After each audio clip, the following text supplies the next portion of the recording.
अस्सलाम वालेकुम वरहमतुल्लाहि वबरकातुहू। माँ के बाद वफ़ा का पहला नाम बहन है। बाप के बाद भाई ही होते हैं जो बहनों के लाड उठाते हैं। बहन भाई चाहे कितना भी लड़ें, लेकिन एक दूसरे की जान होते हैं। बहन छोटी हो या बड़ी, हमेशा अपने भाई का ख्याल रखती है। भाई परेशानी के वक्त में हिम्मत और मुसीबत के वक्त में अपनी बहनों का साथ देते हैं। भाई के जैसा प्यार ना हमें कोई कर सकता है और ना ही हम किसी को। दुनिया का सबसे अनमोल रिश्ता बहन भाई का प्यार है।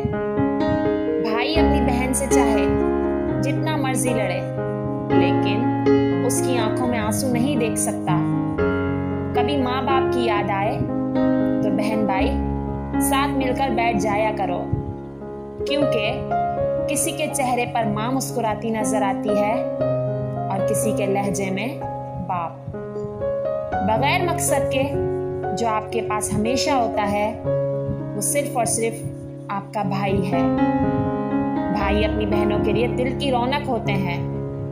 ये वो नाजुक पत्थर है जो अंदर से बहुत नरम पर बाहर से सख्त होता है और अपनी बहन के रास्ते में आने वाले हर दुख का मुकाबला कर लेता है। वीडियो को लाइक कीजिए, शेयर कीजिए और सब्सक्राइब करना मत भूलिएगा।